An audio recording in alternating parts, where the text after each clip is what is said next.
Azad Samaj party के अध्यक्ष चंद्रशेखर आजाद ने शुक्रवार को सफाई कर्मचारी अरुण के परिवार को सांत्वना दी। उन्होंने मीडिया से कहा कि हत्या प्रकरण की सीबीआई जांच होनी चाहिए। न्याय नहीं मिला तो जिलाधिकारी एसएसपी कार्यालय पर ताले डाले जाएंगे।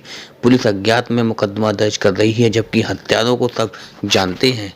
तो वहीं उन्होंने कहा कि प्रदेश में अनुसूचित जाति वर्ग पर अत्याचार बढ़ता जा रहा है। सफाई कर्मी के परिवार की महिलाओं के साथ भी बदसलूकी की गई है। मुआवजे को लेकर भी उन्होंने सवाल खड़े किए कि अनुसूचित जाति का अगर कोई हादसे में मरता है तो 10 लाख का मुआवजा दिया जाता है, और अगर किसी और समाज का कोई भी व्यक्ति मरता है तो उसे 40 लाख रुपए दिए जाते हैं। देखिए, घटना बिल्कुल साफ, हमारी नज़रों में साफ है। पुलिस धूल झोंक रही है लोग नज़रों में।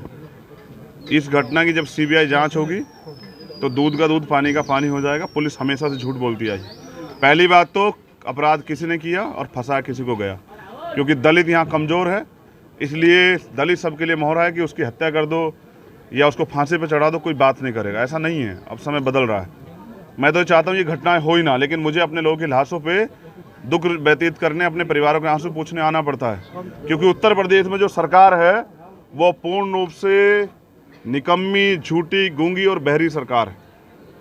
उसे निर्दोष व्यक्ति को उठा के ले जाया गया। 25 लाख का मामला है। यहाँ तो 50-50 हज़ार करोड़ लेके लोग फरार हो गए हैं, उनको आज तक पुलिस नहीं पकड़ेगी। 40 लोगों को अरेस्ट किया गया। आप देखिए, 12 महिलाएं हैं। क्या महिलाएं अब चोरी करने लगी हैं? वो महिला इसलिए क्योंकि वो दलित वर्ग से आती है, इसलिए महिलाओं को रखा गया। उसकी 30 दिन की बेटी है, उसकी अरुण की, वो जच्चा है। उसकी घरवाली को पकड़ के ले जाएगा, उसको पीटा गया, उसके चेहरे पर निशान है। और मुझे कहना पड़ रहा है, लेकिन मीडिया को तो बताना पड़ेगा। दुख है मुझे इस बात का, शर्म है कि हमारी बहनों को नंगा करके पीटा गया। ये उत्तर प्रदेश में कानून व्यवस्था है। जिन्होंने अपराध किया है वो बच जाएं, इसलिए उसकी हत्या कर दी गई, क्योंकि वो 12 साल से वहाँ काम करने लगा था। अगर वो चोर होता तो पहले भी ऐसी घटना करता। उसके खिलाफ कोई ऐसा मामला नहीं है। उसके 3 बच्चे हैं। मैं पूछना चाहता हूँ, क्या दलित टैक्स नहीं देते, या उनका क्या सस्ता है यहाँ जो 10 लाख रुपए मुआवजा? और वो भी मुझे पता है, वो SC/ST एक्ट का कंपनसेशन का जो पैसा वो होगा। अभी सरकार ने कुछ नहीं दिया है। सरकार मजाक कर रही है। एक दलित की हत्या हुई है। अगर गाय की, पशु की किसी हत्या होती तो शायद सरकार सचेत हो जाती। हम सरकार को सचेत करते हैं, हमारी जान इतनी सस्ती नहीं है। और अगर मुख्यमंत्री जी गर्व कर रहे हैं कि 10 लाख रुपए दे रहे हैं, तो मैं कहता हूं कि हम 20 लाख रुपए दे देंगे, मुख्यमंत्री हमारे भाई को लौटा दें। स्थिति बिल्कुल साफ है। मैं भी पूछूंगा कप्तान साहब से कि वो बताएं कि वो आरोपी कब गिरफ्तार होंगे, और मैं यहाँ के DM से पूछूंगा कि क्या हमारी दलितों की जान की हैसियत 10 लाख रुपए है क्या? और अगर वो जवाब नहीं देंगे तो फिर आगरा दलितों की राजधानी है। आगरा दलितों की राजधानी, मैं इस राजधानी में आंदोलन करूंगा और DM SSP को कुर्सी पर नहीं बैठने दूंगा, उनके ताले लगा दूंगा। चंद्रशेखर हाथरस में भी अपनी लंबी लड़ाई लड़ी थी। उन्होंने कहा कि विडंबना तो यह है कि अब तक मुआवजे के नाम पर कुछ भी नहीं दिया गया है। इस तरह का दोहरा व्यवहार बर्दाश्त नहीं किया जाएगा।